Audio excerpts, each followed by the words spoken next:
Hey everybody, joining me in the Capitol View studio today is of course Congressman French Hill and Member of Parliament Rehman Chishti. We were last together back in October, which doesn't seem that long ago, but I know a lot has happened since then. First off, I just wanted you both to explain just why you were here this time around together in Little Rock, what you were able to do in Arkansas. Well, my good friend Rehman was back in the United States for holiday during the Christmas holidays and paid us the great favor of returning to his now favorite capital city, I think, in America, which is Little Rock. Okay. It's the best, yeah. Yeah, so what were you able to do while you were here Well, so far? for me, it was great to come and see great friends over here. So I think one of the key things about visiting different parts of the world is you build lasting friendships. So Mount Pinnacle, I climbed last time, and it was absolutely beautiful. It's absolutely beautiful again.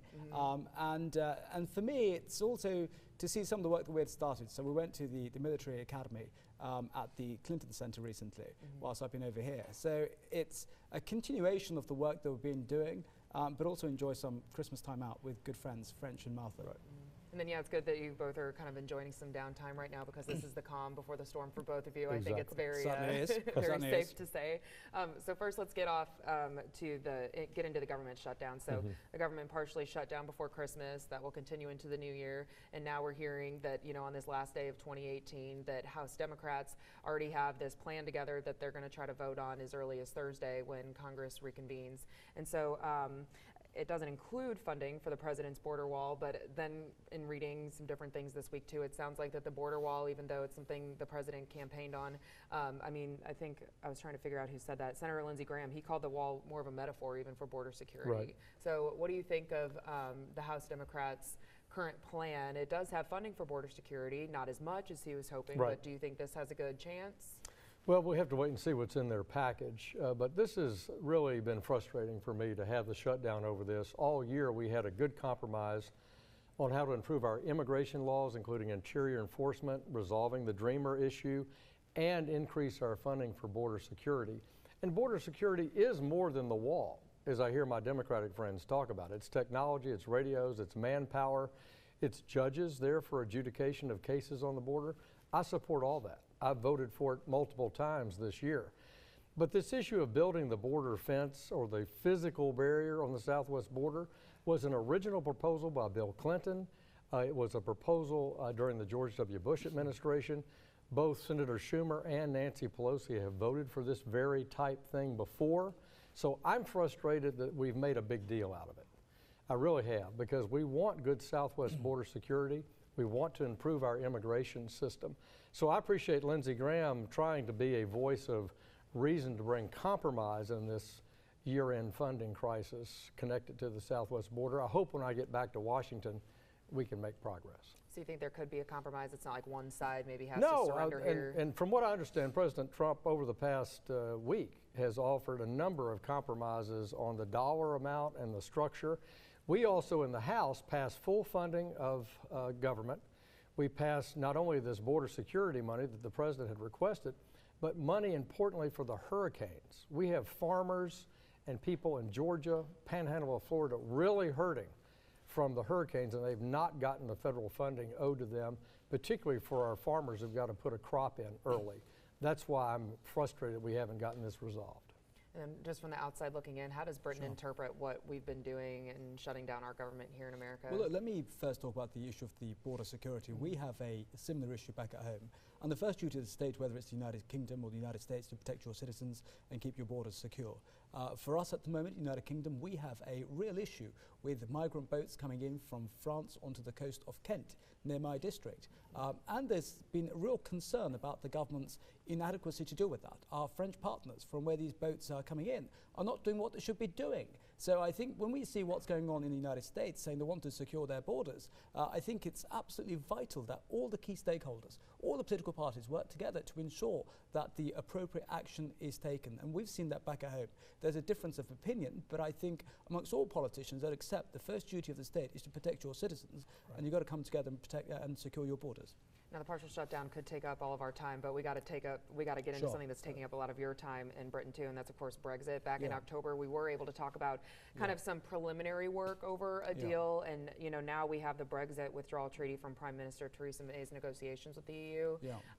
From what I was able to understand from you just now, it did that make you resign your position in her cabinet? Where are you at right now? Explain that to us. Well, look, the first position we have to look at is how did we get to this position? What is Brexit? People talk about Brexit. What is Brexit? Brexit is that the government gave the people a choice to decide what kind of a relationship they wanted with our European partners. We were in the European Union, which we joined some 40 years ago for economic trade and relationships. But since then, it's taken shape in every aspect of people's life, encroached in that. And so therefore, the Conservative Party, David Cameron as the Prime Minister, said we will give the British public the choice to determine what kind of a relationship they want with the European Union.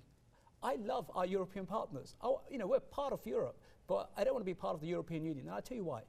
Brexit, for many people, meant many things. And for some, it was about immigration. For some, it was about regulation. For some, it was about the British public electing their members of parliament. They have the final say in relation to how money is spent. And having British judges, being the final arbiter on laws affecting British citizens. Sadly, by being in the European Union, that wasn't right. And look, do you know what? People in the United States would also be very cheesed off if they were part of a system where it wasn't the American judiciary having the final say on laws affecting American citizens, if it wasn't the American elected representatives having the final say on how taxpayers' money here is spent. They would be absolutely aggrieved by that, and the same thing back at home in the United Kingdom. So we had the referendum. It meant many things to many people, but for us in the Conservative Party, our manifesto said that we will be coming out of the single market, we'll be coming out of the customs union, and the British courts will have the final say on how legislation affects British people.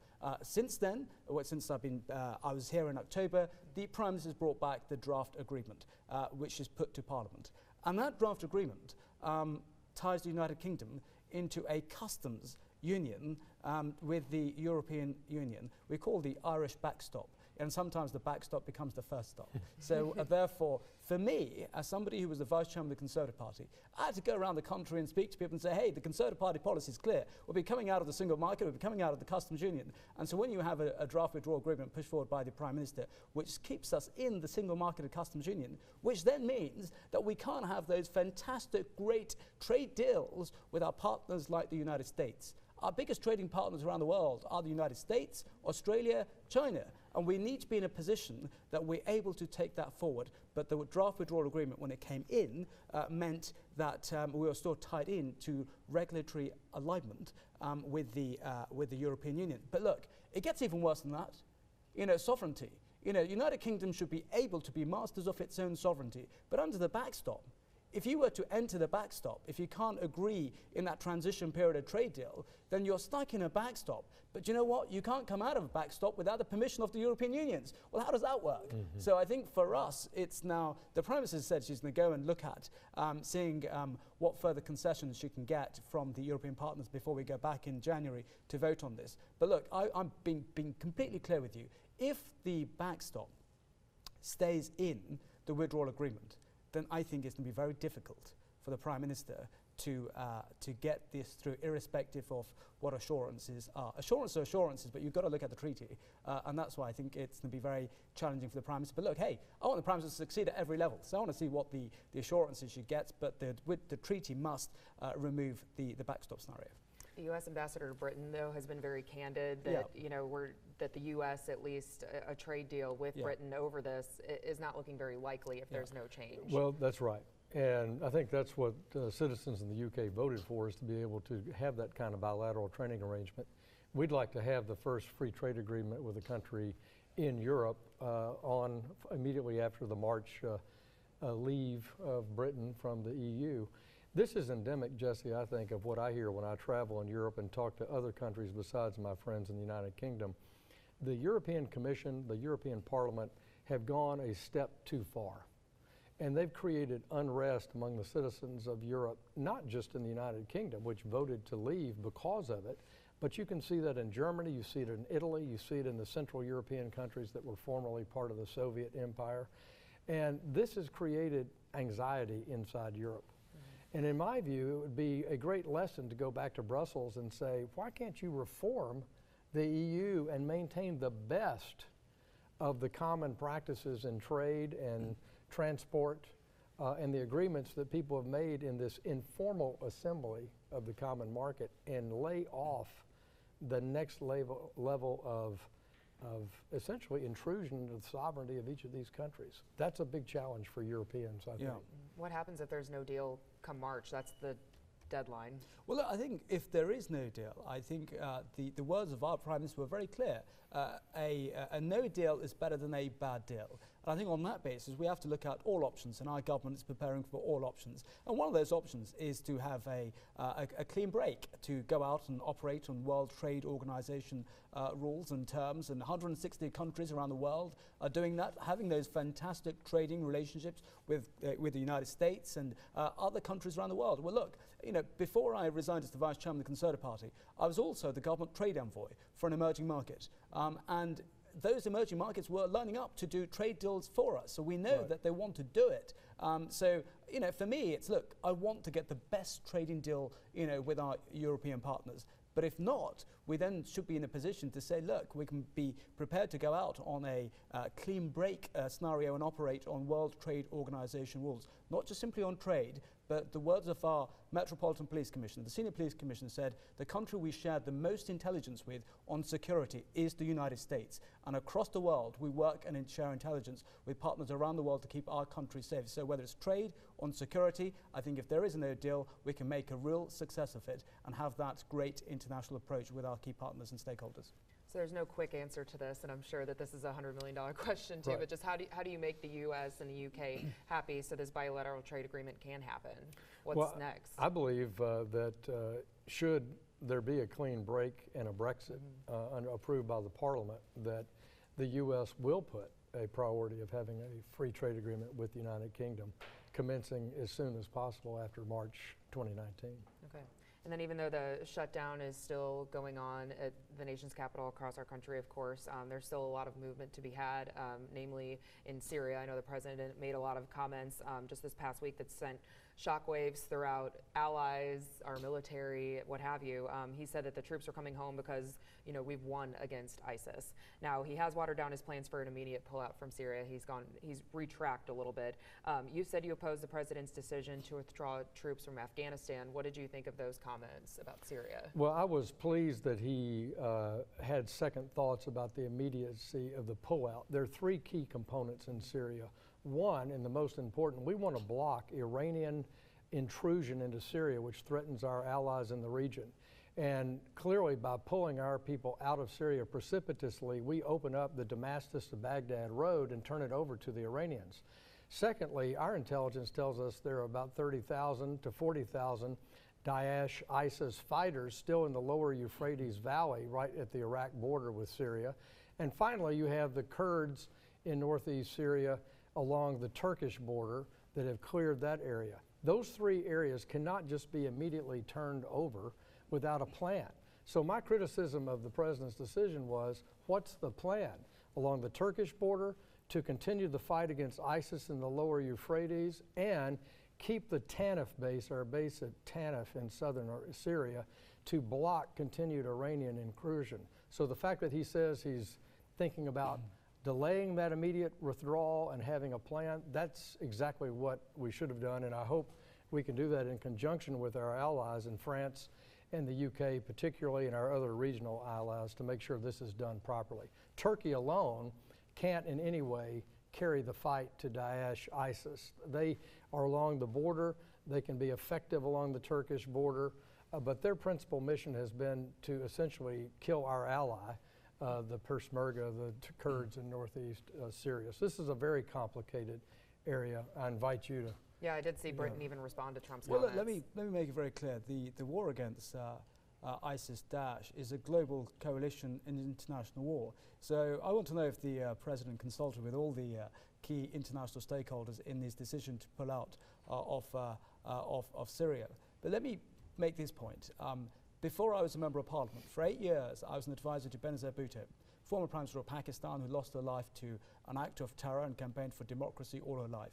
So I know the region, Afghanistan, Pakistan, the Middle East fairly well. And what I would say to the international community, look, let's learn from the past. We messed up the end game in 1989 in Afghanistan. You know, the Russians were defeated. Everybody walked away. a vacuum was created. It's filled in by the Taliban, the Al-Qaeda, and the challenge that we know that we had around the world after that came in. And we should not repeat those mistakes now in Syria. The president says Daesh, ISIS is defeated. It is not defeated. It is still very much there. And what I would say, and I said it to my prime minister at the time, you cannot defeat Daesh, ISIS militarily. You have to defeat the idea, the ideology, the appeal, which is sucking in thousands of individuals from around the world. It sucked in 800 British nationals to fight in Syria for this murderous, barbaric organization. So simply walking away militarily does not solve the solution. Firstly, they're still very much there, and it will then create a vacuum which will be filled in by the Iranians, a vacuum that would then lead to a sectarian war between the Sunnis and the Shiites, which is very much there. And also, let's look at it. What happened? How did Daesh, ISIS come about? It came about due to the persecution of the Sunnis in the Anbar province. You know, after Iraq, the transition, you had a sectarian war which led then to the creation and uprise of Daesh. So now, if you're going to just walk away, you're going to create a bloodbath between Sunnis, between Shiites and the Sunnis even more. So I would say this is a daft decision. And I would argue, too, this is exactly what Trump as a candidate criticized President Obama about, what many of us in the House criticized President Obama about, which was precipitously pulling out of Iraq, not creating the partnership forces of status of forces agreement that prevented this kind of activity. And the same is true in Afghanistan. When you signal you're going to pull out, this is what President Trump criticized Obama for, you're opening up to your enemies, Assad's regime, the Russians, the Taliban in Afghanistan. Good, we're going to have our way in this territory in just a few weeks.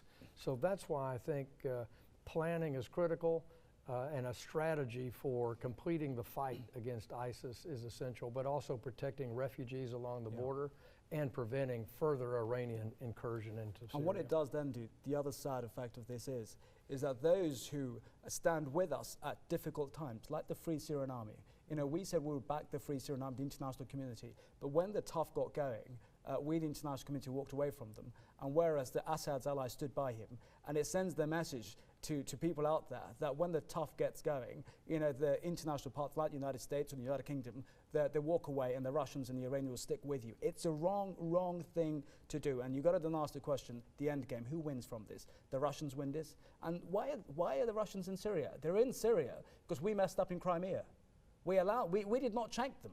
You know, so the Russians then said, okay, let's go to Syria. It was the dithering, indecisive action by President Obama at the time of not taking firm action with international partners to check the Russians in Crimea. Then they ended up in Syria. And now I would say, you ask the question, who wins? Who wins? Iran wins. They want to increase their presence from Syria and Iraq to wider region. And I think that is very concerning, but I welcome what President Trump is doing to check Iran on the nuclear deal. You know, my government does not agree with the position by President Trump, but there's many parliamentarians in my country who say what your country and the President Trump is doing to say that the nuclear deal should be tied into addressing Iran's behavior. That the President is absolutely spot on, and he has many members of Parliament who support him on that. But this decision, I think you ask yourself, who wins? Iranians, Russians, and also you ask the question that Daesh win in this, and I think it makes our world a far unstable position, which we don't want. Gentlemen, we covered a lot of ground here, but since it is the last day of 2018, I also wanted to ask you too, as far as from local to international politics, what would you say your worst and best of 2018 would be? I guess we could start with the bad. Yeah, well, the worst was not getting a compromise on our immigration and border security issue earlier during the year when Senator Schumer shut the government down over it in the first quarter. That was such a great opportunity for President Trump, Democrats in the Senate and the House to come together and but take a big step forward towards better border security and a better American immigration system. So that's my biggest disappointment from this year from a public policy point of view. The best was I appreciate the citizens of Little Rock and the surrounding 6 counties, the 7 counties of the 2nd District voting to send me back for a 3rd term in Congress. I appreciate their trust and faith in me, and I'll work hard to live up to their expectations. There you go. 2018 was definitely a busy year here, but I'm sure for you as well. It was, and you know the difficult point and the disappointing was that as we're inching close to delivering on the public mandate and leaving the European Union, was to then see in November a draft withdrawal agreement brought back by the Prime Minister from Brussels, which tied us in further to European alignment rather than delivering on the public mandate of ensuring that the United Kingdom can go out there and achieve and deliver on the issue of sovereignty. So that was very disappointing. But you know, 2019, we still haven't dealt with this issue, so I hope we can address it and deliver on the public mandate and ensure that Brexit is dealt with in line of what the people of Great Britain had voted for the sovereignty of the British, for the United Kingdom to be masters of their own destiny on that. The good side, well, I have a private member's bill on cats going through Parliament at the moment. It's a private member's bill. I love cats. I love French's two cats. I'm trying to think of like a pun. JJ, I just can't go there. I just can't do it. And Teddy. So I put forward a bill. Look, you know, we have 11 million cats in the United Kingdom, and they're part of people's homes. And so as a backbench member of Parliament, I went to my local animal welfare charity, and they said, look, cats should be microchipped because sometimes when they get lost, you can't reunite them with their rightful owner. And then the other thing is if they get hurt after an accident, individuals in the United Kingdom should not have to report it because they're free roaming. That is wrong. In New York, you do it. You do it great over here. If you hit a cat, even though they're free roaming, they're protected by law. So I'm saying in the United Kingdom, we should do the same thing. Learn from our American partners when it comes to animal welfare here. I think we got some new cat lovers watching Capitol View. Well, here we are. Thank you guys so much for joining us. Thank you, man. Thanks, Jessica. Have a happy New Year. Happy New Year to you.